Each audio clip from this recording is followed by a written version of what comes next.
點啊靚？今個星期過得點啊？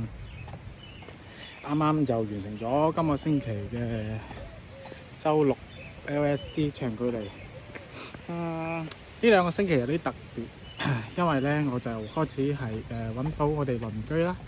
可以陪我一齊跑嘅。其實一個人跑同兩個人跑感覺係真係有啲唔同嘅。即係一個人跑咧會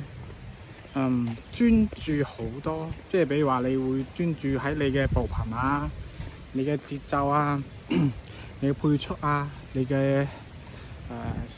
心率啊相關嘅數據，你會比較專心啲，同埋個人會容易進入嗰種所謂嘅心流嗰種狀態。即係我依家開始明白咩叫心流，即係話你係好進入咗一個，我覺得係一種意識上面一個無干擾狀態啦。我感覺即係類似我哋以前打波嗰陣嚇，即係你狀態好係一回事，當你狀態好再進入一種好極度專注嘅狀態之下，你嘅發揮係超水平啊！即係類似嗰個咩黑子的籃球啊，嗰個 zoom 狀態咁上下，即係你會係整個人從大腦到身體各個機能都非常就係一種非常協調嘅一種狀態啊！呢種感覺係其實係幾舒服嘅。咁到呢兩個星期開始就揾到鄰居同我一齊跑呵，咁感覺又唔一樣嘅。係好輕鬆、好放鬆嘅狀態，大家就輕鬆咁樣交流呵。時間會過得特別輕鬆、特別快嘅，好似我哋今日通常我都係90分鐘有氧 LSD 呵，感覺轉眼就過啦，即係唔經唔覺就兩個人都將個好似比較緊張嘅時間眨一散就過啦，又係呢種感覺。咁所以希望就係話啱啱開始，咁我哋而家就兩個人啦嚇，咁希望係我哋小區其實都好多人嘅，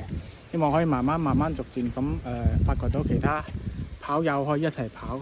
我哋嘅跑個隊伍咧會越嚟越大。其實我哋都有個群嘅都有個跑步群嘅，咁但係目前人數少啲，啱起步啱開始，咁所以人數係比較少啲。但我相信跑步呢項運動咩年齡層都適合，除非你就係話你腳部啊、腿啊、腰啊有一啲傷病或者係一啲疾病啦，你冇辦法完成呢項運動啦。其實大部分人都可以，哪怕其實你係快走，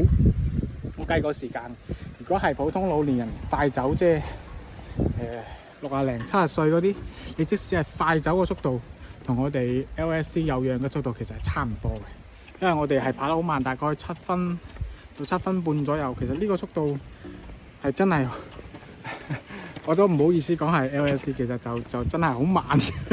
係咯。但係因為我哋自己係普通人，我哋唔係一啲專業嘅長跑運動員，或者係一啲好競技嘅需要追求一種好競技嘅狀態。咁我哋就平時自己健康養生咁跑，我覺得7分到7分半好輕鬆、好舒服咯，可以完成到呢90分鐘嘅話，都 OK 嘅，我覺得。所以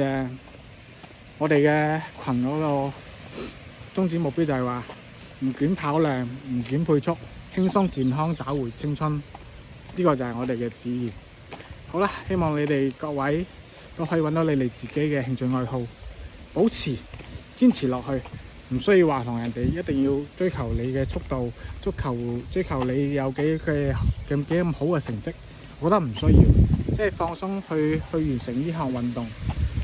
主要目的係為咗鍛鍊身體啫，我覺得鍛鍊身體，讓自己身體回復青春，我覺得咁就夠啦。好啦，下期見啦。